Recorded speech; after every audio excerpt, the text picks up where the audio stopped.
ವೀಕ್ಷಕರೇ, ಕಲರ್ಸ್ ಕನ್ನಡ ವಾಹಿನಿಯ big boss ಒಪ್ಪಂದವನ್ನು ಮುರಿದು ಜಿ ಕನ್ನಡದ ಕರ್ಣ ಸೀರಿಯಲ್ನಲ್ಲಿ ನಟಿಸಿರುವ ಬೊಬ್ಯಾಗೌಡ ಅವರ ಮೇಲೆ ಕೇಸ್ ರಿಜಿಸ್ಟರ್ ಆಗಿ ಇದರಿಂದ ಜಿ ಕನ್ನಡ ವಾಹಿನಿಯ ಕರ್ಣ ಸೀರಿಯಲ್ ಟೆಲಿಕಾಸ್ಟನ್ನು ನಿಲ್ಲಿಸಬೇಕಾಗಿ ಬಂದಿತ್ತು.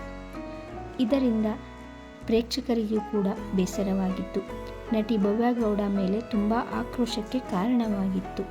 ಕೆಲವರು ನಟಿ ಬೊಬ್ಯಾಗೌಡ ಅರೆಸ್ಟ್ ಆಗುತ್ತಾರೆ ಕೂಡ ಎಂದು ಕೆಲವರಂತೂ ಬಿಸಿದರು. ಬೊಬ್ಯಾಗೌಡ ಅವರು ಕನ್ನಡ ಇಂಡಸ್ಟ್ರಿಯಿಂದನೇ ಬ್ಯಾನ್ ಆಗುತ್ತಾರೆ ಎಂದು ಮಾತನಾಡುತ್ತಿದ್ದರು.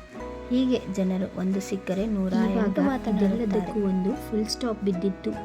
ನಟಿ ಬೊಬ್ಯಾಗೌಡ ಅವರು ತಪ್ಪಿಲ್ಲ ಎಂದು ಖುದ್ದು ಕೋರ್ಟೇ ತಿಳಿಸಿದೆ.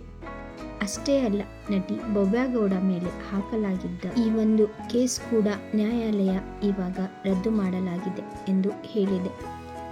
ಬಿಗ್ ಬಾಸ್ ಮುಗಿದು ಜೂನ್ ತಿಂಗಳ 26ನೇ ತಾರೀಕು 6 ತಿಂಗಳು ಆಗುತ್ತದೆ. ಆ ನಂತರ ಬಿಗ್ ಬಾಸ್ ಮತ್ತು ಬೊಬ್ಯಾಗೌಡ ನಡುವೆ ಅಗ್ರಿಮೆಂಟ್. ಆ ನಂತರ ಜಿ ಕನ್ನಡ ವಾಹಿನಿಯಲ್ಲಿ ಕರ್ಣ ಸೀರಿಯಲ್ ಟೆಲಿಕಾಸ್ಟ್ ಆಗುತ್ತದೆ ಎಂದು ಹೇಳಲಾಗುತ್ತದೆ.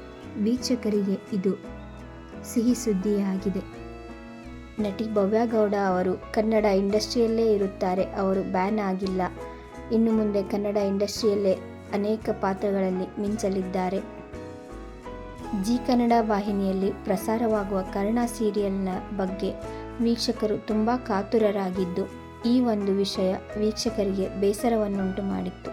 ಆದರೆ ಇದೀಗ ಈ ಬೇಸರವೆಲ್ಲ ಕಳೆದು ಜಿ ಕನ್ನಡ ವಾಹಿನಿಯಲ್ಲಿ ಕರ್ಣ ಸೀರಿಯಲ್ ಟೆಲಿಕಾಸ್ಟ್ ಆಗುವ ಸಮಯ ಬಂದಿದೆ.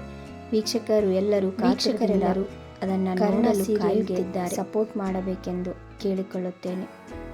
ಈ ವಿಡಿಯೋ ನಿಮಗೆ ಇಷ್ಟವಾಗಿದ್ದಲ್ಲಿ ಲೈಕ್ ಮಾಡಿ, ಶೇರ್ ಮಾಡಿ, ಸಬ್ಸ್ಕ್ರೈಬ್ ಮಾಡಿ, ಸಪೋರ್ಟ್ ಮಾಡಿ ಫ್ರೆಂಡ್ಸ್. ಧನ್ಯವಾದಗಳು.